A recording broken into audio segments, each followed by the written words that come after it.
Assalamualaikum warahmatullahi wabarakatuh.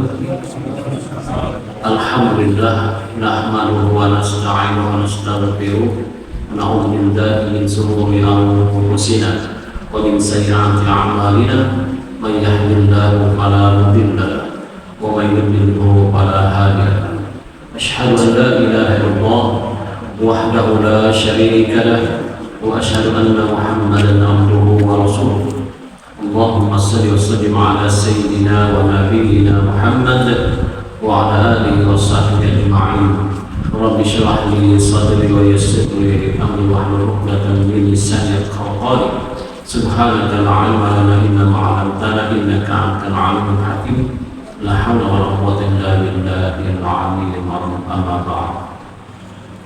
Yang saya hormati seluruh para hadirin yang dikasih sekalian, alhamdulillah, syukur kita banyak-banyak kepada Allah Subhanahu wa taala karena dengan izinnya, dengan rahmatnya, dengan limpah dan karunia-Nya, maka pada malam ini seperti biasa sekali lagi kita dapat bertemu di dalam majlis ilmu tazkirah agama untuk mengisi kekosongan di antara waktu maghrib dan isya.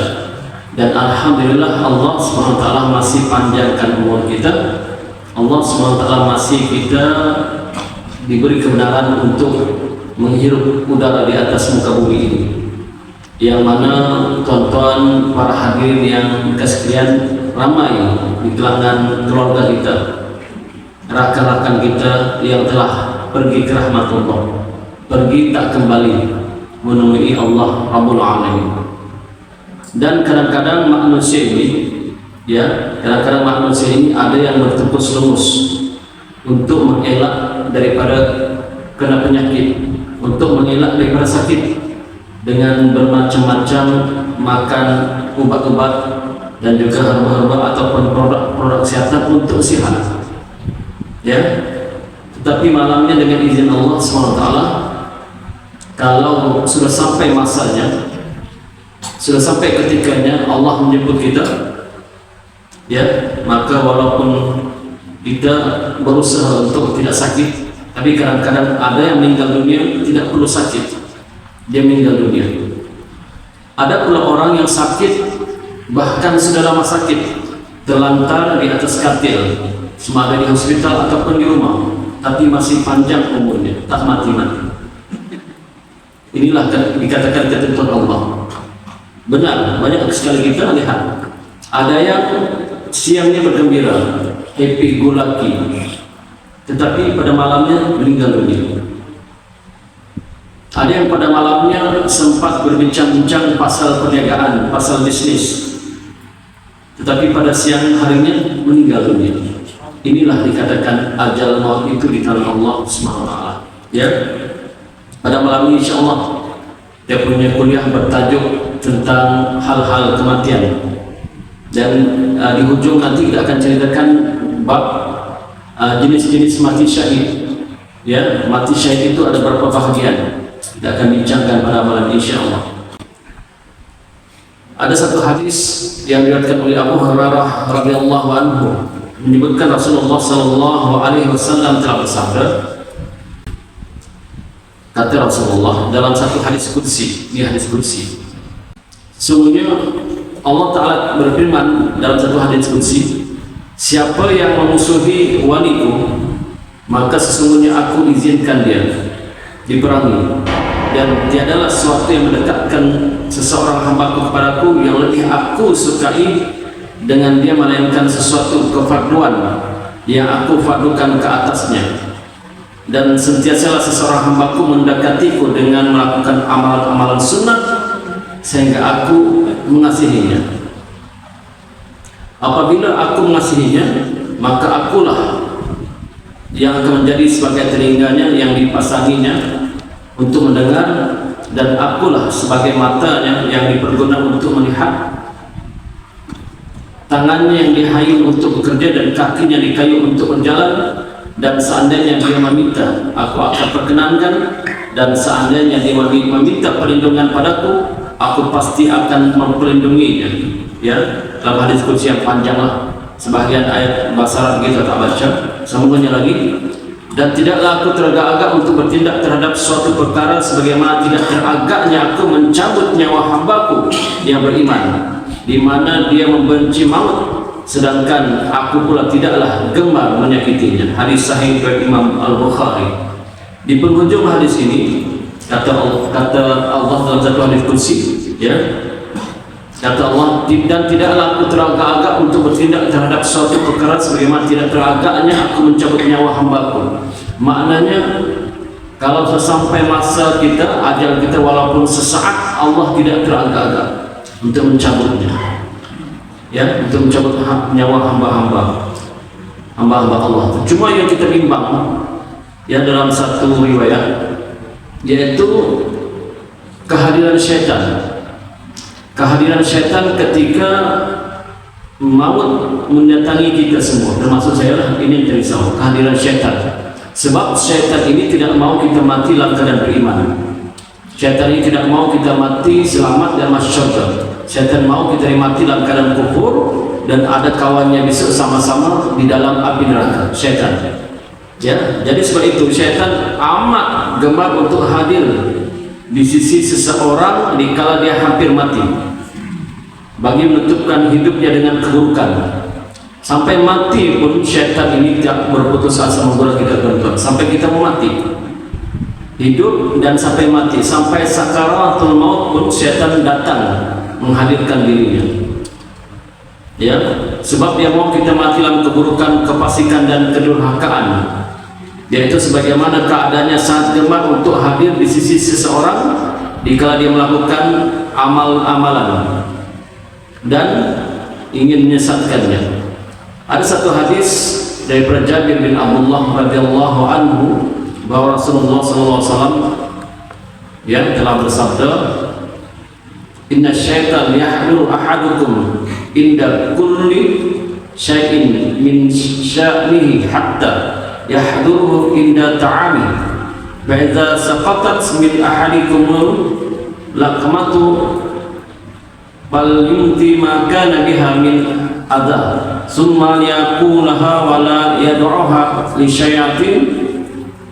syaitan fa idza faraga falyaqulu asabah fa innahu la yadri bi ayyi ta'ami takuna barakah. Maksudnya, hadis sahih riwayat Imam Muslim, maksudnya sesungguhnya syaitan itu akan mendatangi seseorang kamu pada setiap keadaan, sehingga dia akan mendatangi seorang dikala dia makan. Waktu makan pun syaitan datang. Maka apabila tertumpahlah suatu suapan daripada seorang kamu, maka hendaklah dia segera mengambilnya sebelum dia rosak. Maka hendaklah dia memakannya dan janganlah dia meninggalkannya untuk syaitan. Apabila dia telah selesai makan, maka hendaklah dia menjilat-jilat jari jemarinya, kerana sesungguhnya dia tidaklah mengetahui dalam makanan yang manakah terdapat keberkatan. Hadis ini, tuan-tuan, maknanya tadi kita hendak mati, syaitan datang. Ketika makan pun syaitan datang.